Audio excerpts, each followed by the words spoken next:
안녕하세요. 구로참 튼튼병원 정형외과 이상남 원장입니다. 네. 오늘은 제가 퇴행성 관절염에 대해서 알려드릴 텐데요. 말 자체로 퇴행성이란 말이 많이 달아졌다는 얘기예요. 그러니까 많이 써가지고 생길 수 있는 관절염을 얘기하는 거고, 부위는 우리 몸에 관절 있는 부위를 다 생길 수가 있습니다. 제일 흔한 게 어머니 아버님들 나이 드시면 허리 아프고 무릎 아프고 어깨 아프고 손마디 아프고 그러시잖아요. 그런 부위 관절염 생기면 붓고 열나고 시큰거리고 물차고 쩔뚝거리고 그러시잖아요. 거기에 대한 치료를 어떻게 하는 게 좋을지, 왜 생기는지 설명드릴게요. 그래서 퇴행성 관절염이란 뼈 마디마디에 생길 수 있는 염증 문제다 이렇게 생각하시면 되고, 그거를 이제 골관절염, 퇴행성 관절염 이렇게 얘기를 해요. 사진을 보면은 여기 뼈 마디가 보이시죠? 관절이 파괴되면서 생기는 질환을 말합니다. 제가 이거 보면서 설명을 드릴게요. 이게 더 편하시니까. 원래 연골은 뼈 사이에 물렁뼈라고 그러죠. 부딪히지 말라고 있는 거예요. 그래서 쿠션 역할을 해주고, 보통 무릎 같은 경우에 4에서 5mm 정도 돼요. 근데 이게 닳아지면은 우리 신발 뒤축 닳아진 것처럼 뼈가 노출되고, 그러면 시큰거리고 아프고 애리고 화끈거리고 생길 수 있거든요. 그래서 마지막에 안 좋아지면 이렇게 파괴가 되는 거죠. 그래서 근데 할머니들 보면 다리가 이제 디아장 흔한 게 다리가 오다리처럼 이렇게 돼가지고 쩔뚝쩔뚝 이렇게 오시잖아요. 한쪽으로만 마모돼서 그런 거예요. 그래서 관절염이라고 그럽니다. 퇴행성 관절염의 흔한 원인은 일을 많이 하거나, 아니면 살이 많이 찌거나, 다쳐서 생길 수 있거나, 나이가 들거나, 습관이 잘못되면 이렇게 생길 수 있어요. 발생하는데 가장 많은 거는 이제 허리 아프다, 무릎 아프다, 큰 관절, 작은 관절 이렇게 다 생길 수 있고, 흔한 증상은 아까 말씀드렸던 아프다, 뻣뻣하다, 소리가 난다, 그 다음에 아까 말씀드린 것처럼 다리가 휘어진다, 이런 식으로 얘기를 합니다. 그래서 좀 어려울 수 있어요. 퇴행성 관절염, 류마티스 관절염, 관절염은 종류가 엄청나게 많아요. 가장 흔한 게 이제 퇴행성 관절염, 그다음에 류마티스 관절염, 그다음에 통풍성 관절염, 그다음에 건성 관절염, 이런 거 생길 수가 있는데, 비교를 할 수가 있어야 되는데, 이제 정형외과 의사들이나 병원에 가면 선생님들이 설명을 해줘요. 퇴행성 관절염에 그러고, 류마티스 관절염 좀 어려운 병이에요. 그거는 자가 면역 질환이라 그래서 우리 몸에 쉽게 말하면 군대가 있어요. 군대. 우리 몸을 지키는 군대가 있는데, 이 군대가 나쁜 사람들을 공격을 해야 되는데 우리 몸이 나쁜 사람인지 알고 우리 몸을 공격하는 거예요. 그래서 좀 어려운 말로 하면 자가 면역 질환이라고 해요. 자가. 그래서 이제 면역 체계가 이상이 있어서 여성분들, 그다음에 여기는 특징이, 여기는 큰 관절인데 작은 관절. 아침에 일어나면 손이 뻣뻣하고 이렇게 아픈 거를 저희가 하고, 보통 이제 의사 선생님들이 병원 오면은 진찰하시고 피검사 같은 걸 많이 합니다. 그래서 피검사에서 이제 이런 인자가 나쁘다 그러면 그런 걸 생각할 수가 있고, 류마티스는 중요한 게 뭐냐면 관절염뿐만 아니라 폐렴 아니면 다른 질환 같이 생길 수 있어요. 무서운 병이에요. 왜냐면은 나중에 생명하고도 관계되거든요. 근데 퇴행성 관절염은 아프긴 하지만은 이제 목숨하고는 관계는 없죠. 그래서 조기에 검진하고 발견이 되면 빨리 치료하는 게 좋습니다. 관절염은 자가진단법이 있어요. 그래서 보시면 물이 찬다든지 소리가 난다든지, 폈다 폈다 할 때 계단 오기 힘들다든지 이런 증상이 있으면은 병원에 한번 오시는 게 좋습니다. 이런 증상이 있으면 병원에 오시고, 단계가 있어요. 저희 이제 정형외과 오면 의사 선생님들이 진찰하고 만져보고 사진을 찍죠. 엑스레이에서 어떻게 보이는지 그걸 이제 그림으로 설명드리면, 처음에는 연골 상태가 이렇게 정상으로 돼야 되는데 단계가 진행할수록 망가지고 붓고 열나고 삐뚤어지고 이런 게 생겨요. 그래서 엑스레이에서 저희가 보면 이런 식으로 보입니다. 처음 뼈 사이가 간격이 넓고, 아까 제가 연골이 한 3, 4mm 된다 그랬잖아요. 사진 보면 떨어져 있어야 돼요. 근데 진행될수록 한쪽으로만 붓고 삐뚤어지고 뼈가 튀어나와요. 저희가 사진 찍고, 이 사람은 관절이 몇 단계입니다. 그럼 어떻게 치료할까요? 얘기를 해요.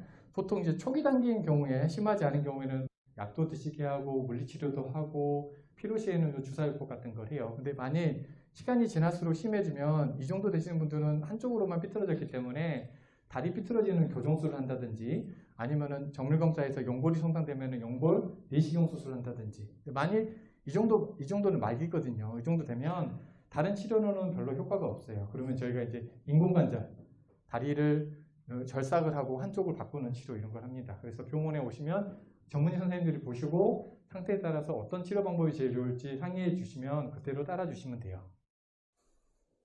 그다음에 관절염은 치료는 이제 안 쓰는 게 제일 좋죠. 그다음에 서 있거나 오래 있거나 사용하는 걸 피하고 이제 사용을 최대한 줄여라. 사용하고 나서는 좀 쉬어져라. 그다음에 안 생기게 하려면 나중에 재활치료 같은 걸 하셔서 근육 운동하세요라고 얘기를 합니다.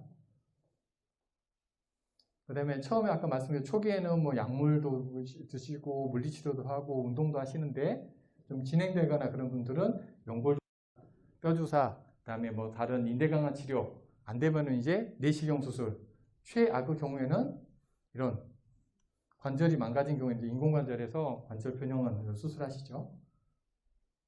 그래서 관절 내 주사요법은 여러 가지가 있어요. 그래서 오늘은 연골 주사 이런 얘기도 하고 뭐 DNA 주사, 그다음에 프로 주사, 그다음에 뭐 신경 주사 이런 게 있거든요. 그래서 보통 가장 기본이 되는 게 연골 주사예요. 근데 여기 사람들이 보면 항상 뼈 주사, 연골 주사 어떤 게 맞아요 물어보잖아요. 근데 의사 선생님들이 이제 병원에 가면은 여러 치료 방법 설명 주거든요. 가면 내가 뭘 치료하는지를 잘 알아셔야 돼요. 그래서 저희는 병원 오시면 저희는 이제 큰 병원이니까 작은 조그만 병원에서 치료받고 오신 분들 많거든요. 그러면 무슨 주사 맞았어요 물어보면은 몰라요.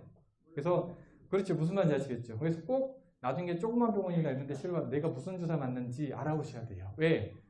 다 좋은 효과가 있습니다. 연골 주사도 효과도 있고 뼈 주사도 효과가 있는데 연골 주사는 내성이나 이런 게 별로 없고 부작용이 많이 없어요. 그래서 조금 더 자주 마셔도 나쁘지 않는데 뼈 주사는 꼭 용량이랑 횟수를 잘 지키셔야 돼요. 왜냐면은 이게 나중에 연골 손상이나 괴사될 수 있거든요. 다른 합병증이 생겨요. 그래서 의사 선생님이 전문의 선생님이 잘 놓고 하면은 명약이 되는 거고 잘못 놓으면은 다른 질환이 나빠지거나 그럴 수 있어요. 그래서 저희 정형외과뿐만 아니라 환자분이 병원에 내과를 가든 아니면 외과를 가든 내가 어떤 치료랑 어떤 약을 먹고 있는지를 잘 알려주셔야 돼요. 그래야지 의사 선생님들이 보고 어떤 주사를 맞을지 이 사람은 어떤 약을 먹어야 될지 알 수가 있거든요. 그래서 이제 진찰할 때 그건 다 물어볼 거예요. 그래서 이거는 나쁘고 이거는 무조건 좋다 이건 아니에요. 그냥 잘 선택해서 쓰면 돼요. 무슨 말인지 아시겠죠? 네, 좋은 방법들이 있습니다. 그리고 아까 제가 설명드린 것듯이 연골주사는 아니고 효과 이런 거 생각하는 거예요. 그래서 주사도 여러 가지가 있어요. 연골주사도 뭐 옛날에는 5번 맞는 거 아니면 3번 맞는 거, 1번 맞는 거 다 용법대로 있기 때문에 그거는 전문 선생님들하고 잘 상의하시면 돼요. 연골주사 효과는 3가지가 있어요. 기름주사라 그래요. 연골주사는 그래서 윤활 효과, 부들부들하게 한다. 그 다음에 진통을 좀 줄여주는 진통 효과. 그 다음에 뭐 소염 효과, 염증을 가라앉는 거. 그런 효과가 있습니다. 선택할 때는 이제 전문의 선생님하고 상의하시면 되고, 한 번 맞는 주사도 이제 여러 가지 이제 부작용이나 이런 게 있기 때문에 전문의 선생님하고 상의하시면 돼요. 그래서 이제 한 번 맞는 주사는 자주 못 오시는 분들한테 저희가 추천을 해드리죠. 나중에 주사 맞고 나서는 의사 선생님들이 항상 설명을 드려요. 주사 맞고도 하루 이틀 아플 수가 있다. 나중에 감염될 수 있으니까 특히 당뇨가 있거나 갑상선 질환이나 만성 질환자들 환자들은 항상 주사 맞을 때 저희가 확인하거든요. 무슨 약 먹고 있어요? 어떤 주사 맞고 있어요? 라고 하면 소독할 때도 더 신경 쓰이고 할 거니까. 왜냐면은 그런 분들 있잖아요. 주사 맞고 더 아프다. 근데 보통은 약제 같은 거는 큰 부작용이 없어요. 주사 놓을 때 환자 반응이 다르기 때문에 그런 거라 사전에 잘 물어보는 말에 대답해 주시면 됩니다. 이제 관절염 예방하는 습관이 중요해요. 그래서 환자분이 아까 말했듯이 항선 질환은 많이 사용해서 있는 질환이기 때문에 사용을 줄이거나 이미 닳아진 연골은 재생이 절대 안 되거든요. 요즘은 뭐 줄기세포 같은 거 있어서 재생하는 치료도 있는데 될 수 있으면 안 닳아지게 하고 예방하는 게 중요합니다. 그러면 이제 체중 조절, 그 다음에 적당한 운동. 근데 운동이 어떤 게 좋냐면 수영, 걷기, 자전거 이 정도는 크게 무리가 되지 않아요. 근데 많이 뛰거나 아니면 경사진데 오르내리거나 등산, 뛰는 배드민턴 이런 과격한 운동은 무릎 연골을 손상받을 수 있기 때문에 그건 피하는 게 좋습니다. 그래서 이제 이거는 이제 제일 중요한 사항인데 체중 줄이고 운동하시고 근력 운동하시면은 예방할 수 있을 거예요. 혹시 궁금한 사항 있으시면 제 강의는 끝났으니까 뭐 몇 분 신청 받을 테니까요. 네. 최종입니다. 네네. 줄기세포 그 배양을 해가지고 네네. 네네. 그거에 대해서 좀 줄기세포는 우리나라에서 허가받은 거는 두 가지가 있어요. 그래서 이제 조금 어려울 수도 있는데, 제대혈 줄기세포. 이거는 뭐냐면은 태아. 우리 아기가 났을 때 태아라는 거 있잖아요. 거기 탯줄.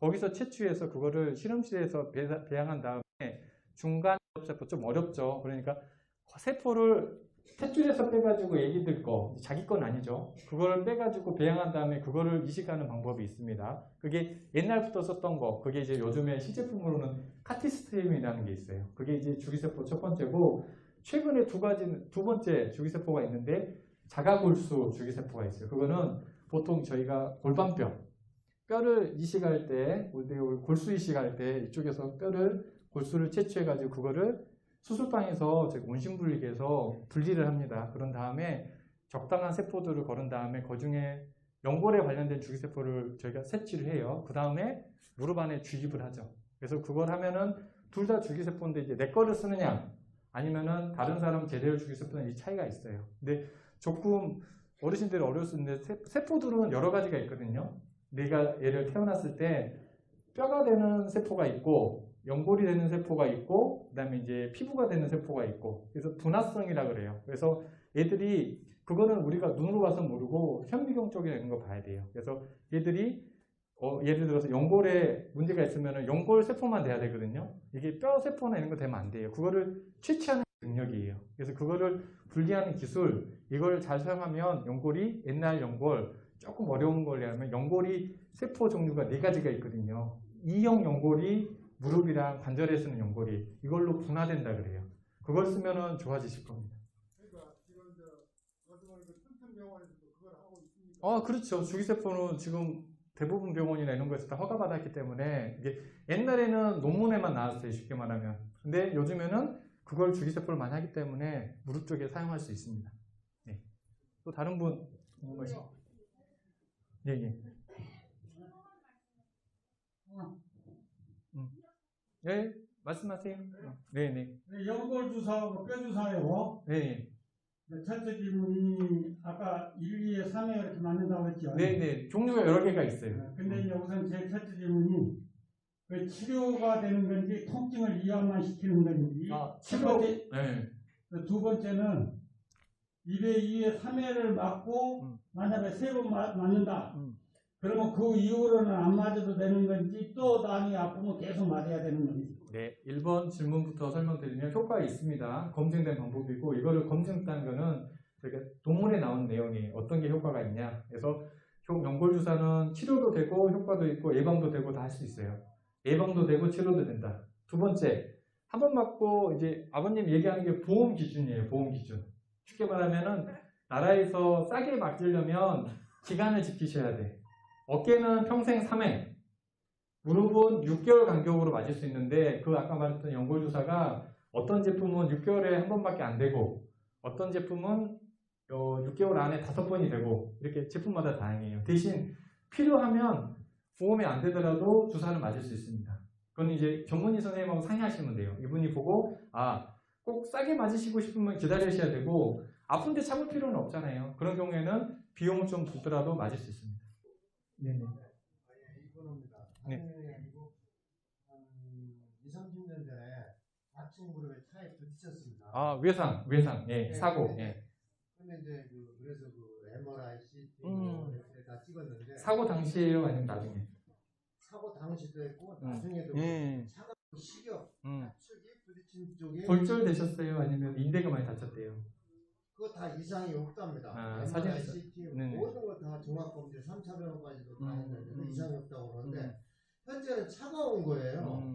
치리고. 네, 예.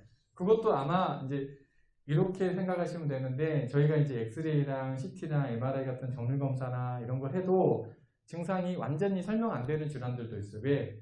아까 말했듯이 연골은 엄청 작거든요. 거기 손상이 있으면 나중에 환자분 말이 맞다면 외상 때문에 생기는 2차적인 외상후 관절염 때문에 생길 수 있어요. 아까 제가 슬라이드에서 관절염이 왜 생기는지 설명드렸잖아요. 사고, 이것도 원인이 되거든요.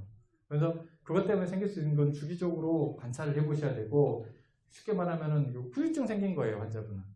사고가 생겼을 때 나타나는 2차적인 합병증 때문에. 그래서 이제 중간중간에 관리 받으셔야 될 것 같아요. 대신 아까 말씀드린 것처럼 수술 같은 거 안 하셨으면 사고 당시 엄청 큰 손상은 아니었다는 거죠. 근데 조그만 손상이어도 나중에 시간이 지날수록 나쁜 요인이 생길 수 있으니까 정기적으로 보셔야 될 것 같아요.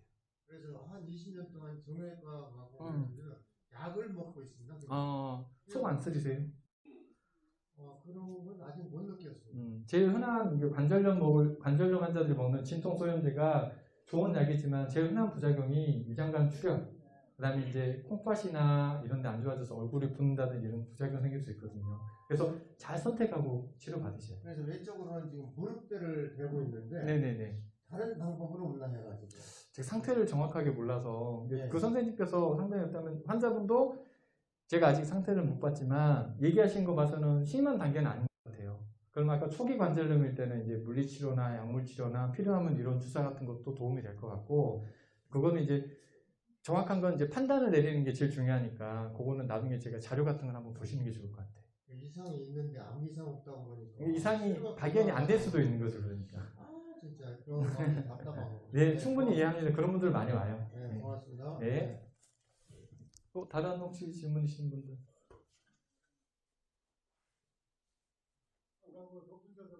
네, 궁금한 거 줄기세포가 질문. 네.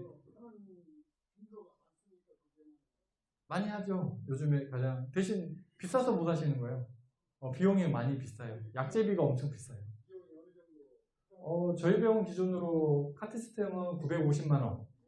그다음에 이제 자가구수 이거 하는데 20제로는 750만 원. 이 정도 돼요.